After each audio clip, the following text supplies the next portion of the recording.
नमस्कार, बहुत स्वागत है आप सभी लोगों का हमारे समृद्धि आईएएस के यूट्यूब चैनल पर।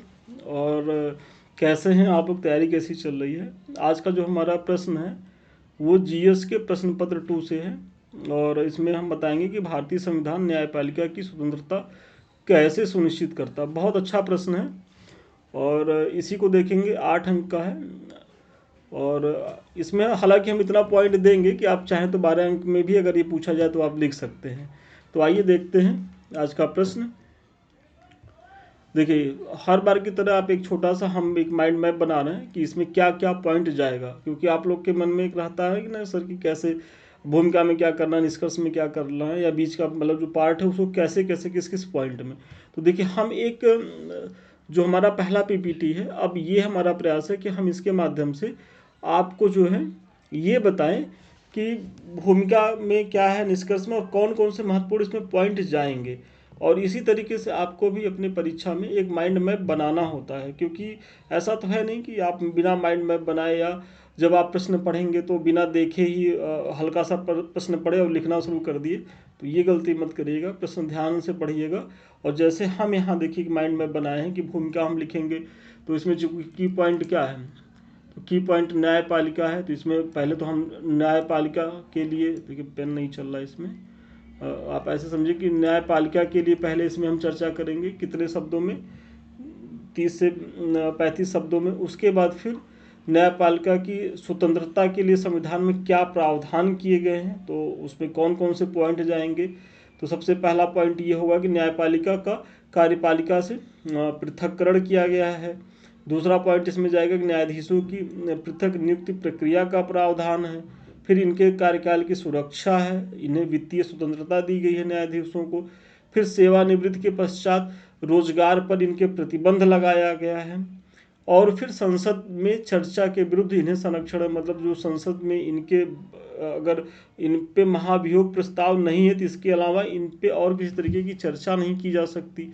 फिर न्यायपालिका की अगर कोई अवमानना करता है तो ये कोर्ट ऑफ कंटेम्प्ट करते हैं, मतलब उसके लिए ये दंड दे सकते हैं संबंधित प्राधिकारी को या विभाग को या व्यक्ति को। तो ये सारी चीज़ें जो पॉइंट है ये किसको बताती है, न्यायपालिका की स्वतंत्रता को सुनिश्चित करती हैं। और ये सारी चीज़ें संविधान में लिखी गई हैं और वही आपके प्रश्न में पूछा गया है। और फिर लास्ट में जो है वो निष्कर्ष दे देना है, कितने में, 20 से 25 शब्दों में। और देखिए, आप लोग एक गलती करते हैं कि बच्चे निष्कर्ष नहीं लिखते, और विश्वास मानिए कि यूपी की परीक्षा में या किसी भी परीक्षा में निष्कर्ष बहुत ज़रूरी होता है लिखना। तो ऐसे में ये गलती मत करिएगा, क्योंकि उत्तर प्रदेश में तो क्या है कि भूमिका और निष्कर्ष के लिए भी अंक निर्धारित किए गए हैं, तो आप इसका भी ध्यान रखेंगे। देखिए, आगे बढ़ने से पहले अब देखिए ये चीज़ें तो मैंने पीछे बता दिया, अब हम इसका जो है विश्लेषण भी करेंगे। जो माइंड मैप हमने बनाया है कि उसमें क्या क्या पॉइंट कैसे कैसे जाएगा, थोड़ा सा उसको हम एक्सप्लेन भी करेंगे। लेकिन आगे बढ़ने से पहले संस्थान जो है वो 2 बैच चला रहा है। एक तो हमारा जो है शून्य से शिखर बैच है, ये उन बच्चों के लिए जो इस बार मुख्य परीक्षा किसी कारण से नहीं दे पा रहे, जिनका उद्देश्य 2026-27 की मुख्य परीक्षा है, तो वो एकदम आए इस बैच में और साल भर में अपनी पूरी मेंस की तैयारी आंसर राइटिंग के माध्यम से कर लें। क्योंकि हमारा उद्देश्य ये कि जितने भी टॉपिक हैं उन टॉपिक से जितने भी प्रश्न पत्र हैं सभी से हम प्रश्न करा दें। और सोचिए कि जब सभी प्रश्न पत्र के सभी टॉपिक से आप जो है प्रश्न कर लेंगे, फिर आप ऐसे और निबंध पे काम कर लेंगे, सामान्य हिंदी पे काम कर लेंगे, तो फिर आपका बचेगा क्या। और वर्ष भर अगर आप इस तरीके से करेंगे तो विश्वास मानिए एक बार पीटी पास करेंगे तो फाइनल सिलेक्शन ले लेंगे। इसी तरीके से हमारा जो दूसरा बैच है वो अब की बार मेंस पार बैच है। और ये बैच जैसे देखिए शून्य से शिखर बैच हमारा वर्ष भर चलता है, और जो अब की बार मेंस पार बैच है ये बैच उस समय चलता है जब पीटी की परीक्षाएं हो जाती हैं, उसके बाद ये टारगेटेड बैच चलता है और इसकी वैलिडिटी जो होती है वो मुख्य परीक्षा तक होती है। तो ऐसे में इस बैच में वे बच्चे आते हैं जिनको मुख्य परीक्षा इस बार देनी होती है। तो जो बच्चे इस बार मुख्य परीक्षा दे रहे हैं वो हमारे संस्थान से जुड़े। नंबर है 7303307507। यहाँ हम आपको डेली प्रश्न देते हैं, आप लिख करके दिखाते हैं और उसका जो है मूल्यांकन होता है। जो भी कमी रहती है, 1 नंबर आधा नंबर भी आपका काटा गया तो क्यों काटा गया और कैसे आप और ज़्यादा इसमें इम्प्रूव कर सकते हैं, ये सारी चीज़ें कमेंट करके बताई जाती हैं। और फिर जो है आपको उसका मॉडल आंसर भी दिया जाता है। मतलब ऐसा नहीं है कि हम कमेंट करके छोड़ दिए, आपको मॉडल आंसर भी देंगे और पूरी कंप्लीट तैयारी। मतलब इसमें आपका कुछ भी छूटेगा नहीं, सभी आपके 6 पेपर होंगे, निबंध होंगे, हिंदी होंगी, सारी चीज़ें होगी। तो ऐसे में आप इससे जुड़िए और इसका लाभ उठाइए। चलिए अब हम थोड़ा सा विश्लेषण कर लेते हैं। पीछे मैंने माइंड मैप बना दिया है और आप लोग को भी परीक्षा में कोई भी प्रश्न लिखने से पहले एक माइंड में फॉर्मेट तो होना चाहिए, या साइड में जो है थोड़ा सा जगह होती है तो आप रफ कार्य के तहत वहाँ अगर आपको लगे कि माइंड से हमारा कुछ स्किप कर सकता है तो आप वहाँ बना सकते हैं। चलिए थोड़ा सा आप भूमिका दीजिए। तो भूमिका में आप बताइए कि चूंकि की पॉइंट क्या है कि भारतीय संविधान न्यायपालिका की स्वतंत्रता को कैसे सुनिश्चित करता है। तो थोड़ा सा इसी के बारे में बताइए कि भारत के संविधान में अनुच्छेद 124 और 241 के तहत, ये है 241 के तहत क्रमशः भारत के उच्चतम न्यायालय और विभिन्न राज्यों के उच्च न्यायालयों की स्थापना का प्रावधान है। मतलब आर्टिकल 124 में क्या है कि उच्चतम न्यायालय की, और जो 241 आर्टिकल है वो राज्यों की जो हाई कोर्ट्स होती हैं उनकी स्थापना का प्रावधान किया गया है। भारतीय संविधान में न्यायपालिका की स्वतंत्रता सुनिश्चित करने के लिए कई प्रावधान किए गए। अब देखिए थोड़ा सा आपने बताया कि भाई उच्चतम न्यायालय किस अनुच्छेद में है, या और जो आपने पीटी में पढ़ा है कुछ एक्स्ट्रा नहीं एफर्ट लगाना है, बस पीटी में आपने जो चीज़ें पढ़ा है उसका स्मार्ट तरीके से उपयोग करना है। तो हाई कोर्ट्स के बारे में चर्चा कर दी। अब तुरंत, चूंकि 8 अंक का प्रश्न है तो आपके पास इतना अतिरिक्त अवसर नहीं है कि आप बहुत सी चीज़ों को बताइए, बस आप तुरंत ही भूमिका में उतर के आ जाइए कि भाई किस तरीके से जो है न्यायपालिका की स्वतंत्रता के लिए जो प्रयास किए गए हैं। तो सबसे पहला प्रयास किया गया कि न्यायपालिका की कार्यपालिका से जो है वो पृथककरण किया गया है। तो आर्टिकल जो आपने 50 पढ़ा है, तो आर्टिकल 50 क्या है, अनुच्छेद 50 में ये है ना कि कार्यपालिका से न्यायपालिका के पृथककरण हेतु प्रावधान किए गए हैं। यह पृथक्करण न्यायिक स्वतंत्रता बनाए रखने और न्यायिक मामलों में कार्यपालिका के हस्तक्षेप को जो है वो प्रतिबंधित करने के लिए महत्वपूर्ण है। तो ये अनुच्छेद 50 क्या कहता है कि भाई जो कार्यपालिका का अपना कार्य क्षेत्र है, न्यायपालिका का अपना, और न्यायपालिका के कार्य क्षेत्र में कार्यपालिका का कोई दखल किसी प्रकार का ना हो, क्योंकि जो हमारे नीति नियंता थे, जो हमारे संविधान निर्माता थे, वो जानते थे कि जो कार्यपालिका है अगर इसका सप्रेशन नहीं होगा न्यायपालिका से तो ये एक तरीके से बहुत प्रभावी भूमिका में आएगा, जैसे अन्य क्षेत्रों में वो बहुत महत्वपूर्ण भूमिका में है। तो इसीलिए ये व्यवस्था लाएगी ताकि जो है न्यायपालिका स्वतंत्र रूप से अपने काम को कर सके। इसी तरीके से आप देखेंगे कि न्यायाधीशों की पृथक नियुक्ति प्रक्रिया की बात है कि भाई ठीक है, अगर आप हमको जो है स्वतंत्र कर दिए, लेकिन अब इसमें जो कार्य करने वाले लोग हैं उनकी स्वतंत्रता अगर सुनिश्चित नहीं होगी तब तो फिर हमारी स्वतंत्रता कोई मायने नहीं थी। मतलब हमारी स्वतंत्रता से तात्पर्य यह है कि हाई कोर्ट या सुप्रीम कोर्ट की स्वतंत्रता। तो अब जब हाई कोर्ट और सुप्रीम कोर्ट अपने कार्य क्षेत्र को लेकर के स्वतंत्र अधिकार प्राप्त कर लिए, तो अगला जो डिबेट का मुद्दा आया कि भाई ठीक है, हम तो स्वतंत्र हो गए, अब जो हमारे लिए काम करेंगे, जो जज होंगे, उनकी भी स्वतंत्रता कैसे सुनिश्चित की जाए। तो इसमें यही किया गया है कि भाई ठीक है, जो न्यायाधीशों की नियुक्ति की प्रक्रिया होगी वो अलग होगी। इसमें क्या होगा कि उच्चतम और उच्च न्यायालय के न्यायाधीशों की नियुक्ति राष्ट्रपति जो है भारत के मुख्य न्यायाधीश के परामर्श से करेगा। मतलब यहाँ प्रधानमंत्री, गृह मंत्री, विपक्ष के नेता की कोई भूमिका नहीं है। और जो मुख्य न्यायाधीश अपने कॉलेजियम, एक कॉलेजियम होता है, उसे परामर्श करके जिस नाम की संस्तुति करेगा वही लोग जो है हाई कोर्ट या सुप्रीम कोर्ट में जज बनाए जाएंगे। इसमें उच्चतम न्यायालय के न्यायाधीशों की कॉलेजियम की महत्वपूर्ण भूमिका होती है। तो कॉलेजियम वही होता है कि जो शीर्ष 4 जज होते हैं, 4-5 जज होते हैं, उसमें शामिल होते हैं, और वो लोग जो है किसे हाई कोर्ट में न्यायाधीश बनाना है, किसे हाई कोर्ट से सुप्रीम कोर्ट लाना है, ये सारी व्यवस्था करते हैं। और फिर जब एक सहमति बन जाती है कॉलेजियम की, फिर वो जो है जा करके राष्ट्रपति को देते हैं और राष्ट्रपति उस आधार पे न्यायाधीशों की नियुक्ति करते हैं। तो यहाँ भी आप देख रहे हैं कि न्यायाधीशों की नियुक्ति में विधायिका मतलब कार्यपालिका का कोई हस्तक्षेप आपको दिख रहा है? नहीं दिख रहा है। मतलब यहाँ भी जो है न तो संसद की भूमिका है, न तो ही कार्यपालिका की भूमिका है। फिर कार्यकाल की सुरक्षा, तो जब हमारी नियुक्ति हो गई, मतलब न्यायाधीशों को की जो नियुक्ति प्रक्रिया है उसको जब पृथक कर लिया गया, उनकी स्वतंत्रता को सुनिश्चित करने का प्रयास किया गया, हालांकि कॉलेजियम में भी तमाम कमियां, उस पर भी कई आरोप लगाए जाते हैं, नेपोटिज्म का आरोप लगता है, जज का बेटा ही जज बनना, इस तरह की तमाम चीज़ें लगती हैं। लेकिन वो आपके प्रश्न का यहाँ डिमांड नहीं है, उसको लिखना भी नहीं है, वो किसी और प्रश्न में डील करेंगे।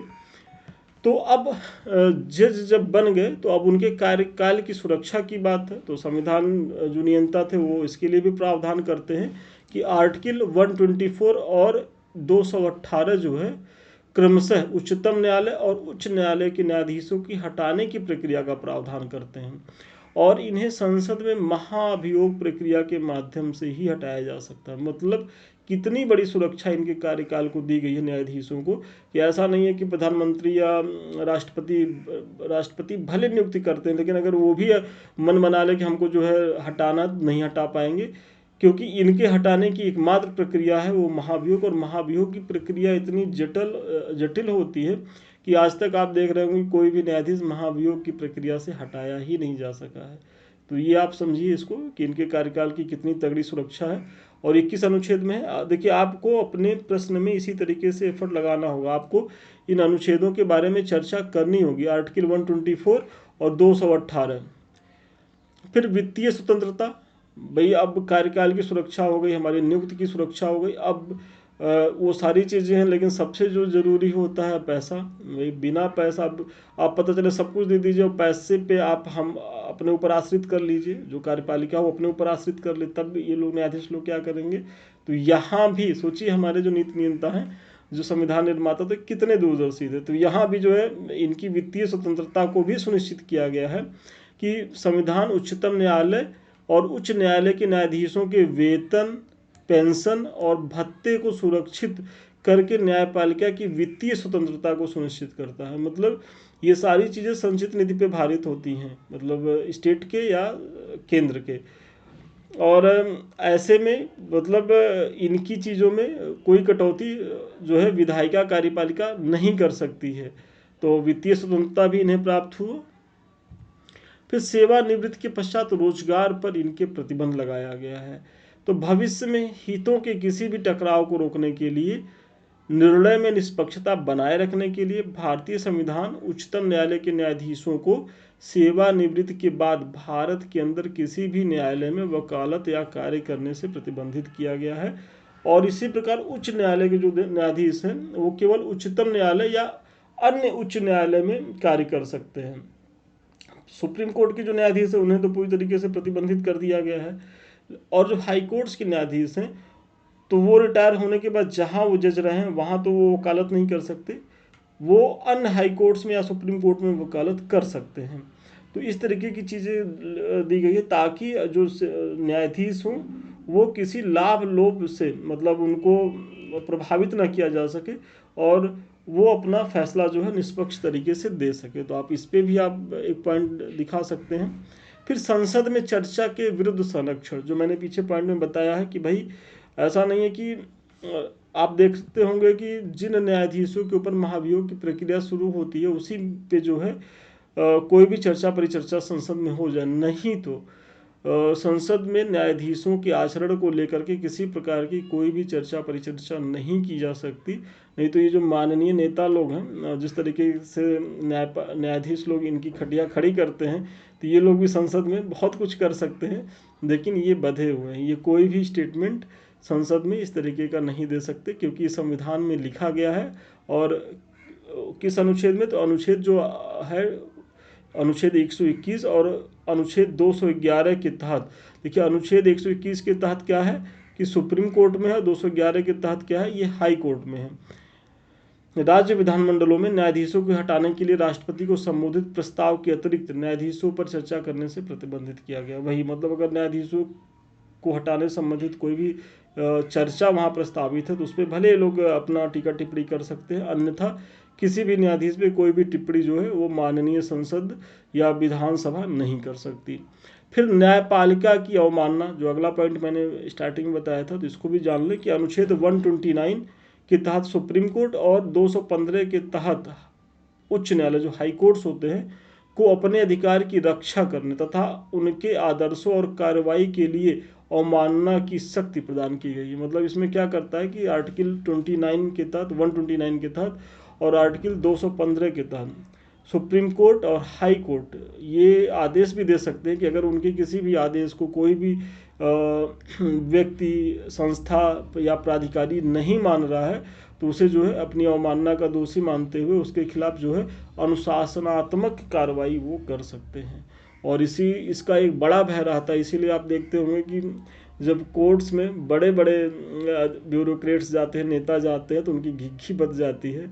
जो आप डीएम कलेक्टर को ज़िले में बहुत प्रभावी देखते हैं, जब वही हाई कोर्ट में जाते हैं तो विश्वास मानिए कि उनकी क्या स्थिति रहती है।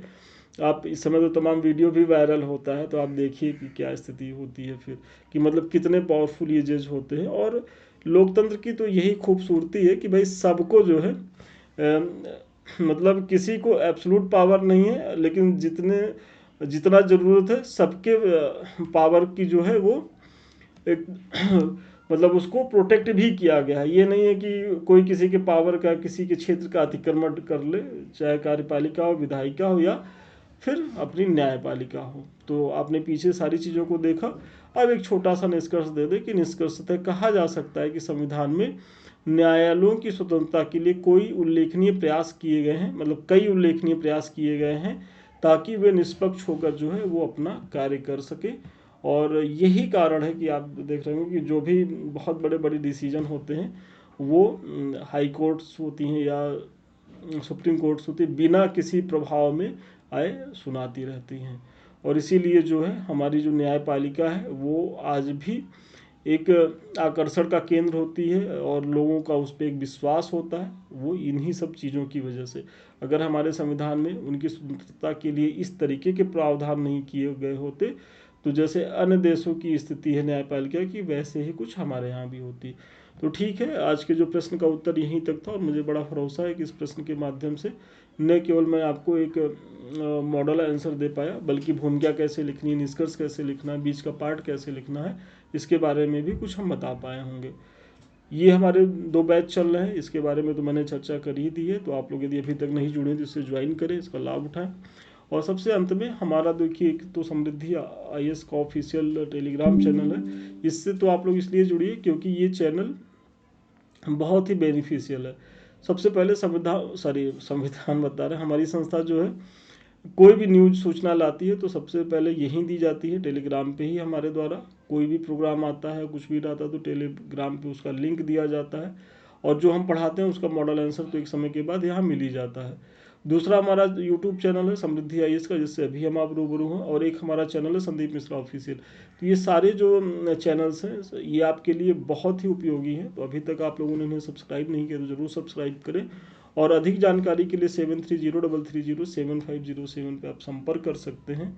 तो ठीक है, आज के लिए इतना ही। पुनः मिलते हैं नए वीडियो में नए क्लास के साथ। तब तक के लिए धन्यवाद, शुभकामनाएं आपको।